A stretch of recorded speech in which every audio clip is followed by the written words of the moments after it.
This little black disc I hold in my hand is the Nexus Player, and it's Google's third attempt at a streaming set-top box. Definitely its best effort yet. Like the Roku or Amazon Fire TV, it streams content to your television for you. Now, it runs on Android TV, which has been opened up to other manufacturers, so we'll see this in other devices and televisions. So really, we have two things to talk about here, the hardware and the software inside. The puck itself is really small. You could probably hide this away inside your entertainment cabinet. And then your connections are right on the back here. You've got a little slit so that you can fit your cables through, but there's not much to put here. Basically a power cable and an HDMI slot. What you'll notice is that there's no Ethernet port, and that could be a problem for some people. On the plus side, it does run on 802.11 AC wireless. That's like 2 to 3 times faster than wireless N, so that's good news for people streaming HD video. The other thing it's missing is a digital optical audio port, which makes hookups to surround receivers and sound bars a lot easier for people who want to run directly to their television but not give up on audio quality. This is the remote control that comes with the Nexus Player, and it's very stripped down, as you can tell, not a whole lot of buttons. This is your home button. That'll get you back to home base no matter where you are. The arrow button here backs you out of menus. You can play, pause here. This is an up, down, left, right, and select cursor key. And then up top is the voice search button. This is the optional gaming controller. If you think you're going to do a lot of gaming with this machine, this definitely makes it a lot easier and more fun.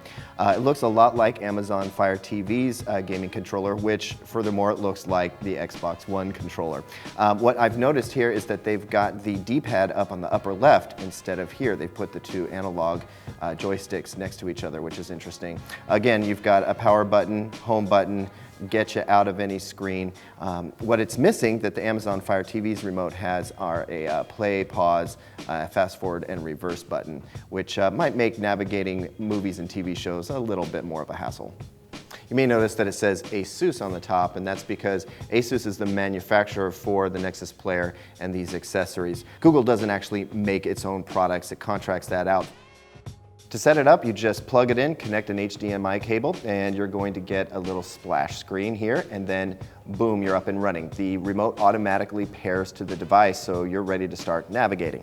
So we'll start with the top banner here, and you'll notice that as we go through some of these different options, the background changes along with whatever content it is that we're looking at. That's kind of neat. Here we have the app section. You've got Google Play, movies and TV, YouTube of course. You can access the Google Play Store and the music section. The only apps that come on board are Netflix and Hulu Plus. We added Plex recently. Let's pop into the Google Play Store. So our biggest disappointment is that it's really low on apps, but that will change over time. And you know, Amazon Fire TV, same situation. It was a little light on apps, not this light, but it has fortified over the last few months, and we hope the same for Android TV. So let's take a dip into the settings. If we go into network, this is kind of funny. You'll notice that Ethernet is listed as an option, and that's because this is the Android TV platform, and it's built so that it can go into other devices, set-top boxes and TVs. But with this particular player, Ethernet is not an option. However, the network connection is 802.11 AC, which is a vast improvement for streaming HD video over, say, wireless N. It is a Google Cast capable device, so it acts like a Chromecast, so you can mirror your Chrome browser from either a laptop or tablet. Like the Amazon Fire TV, the Nexus Player and all Android TV devices will support a search function. And you'd think with the power of Google's search engine that this would be a whole lot better than anybody else's search. In some ways it is, in some ways it isn't. For instance, let's try this. I want to watch The Walking Dead. So it brings it up, but we'll select it, and what you'll notice is that the result is limited to Google Play Movies and TV, and that's going to be the case for any content you search. It'll either be in Google Play or YouTube. I'll give you another example. I want to watch Orange is the New Black.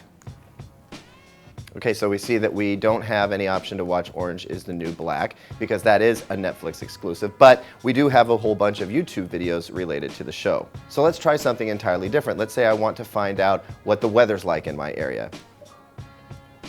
What's the weather like outside? So I get the message there. I can also ask other really basic questions like, how far is it from the Earth to Venus? Let's try something a little more practical.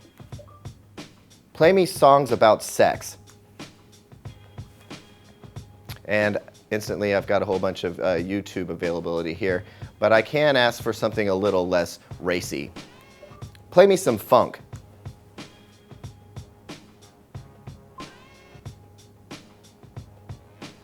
So before it started playing me a funk playlist and loaded up some disco playlist online.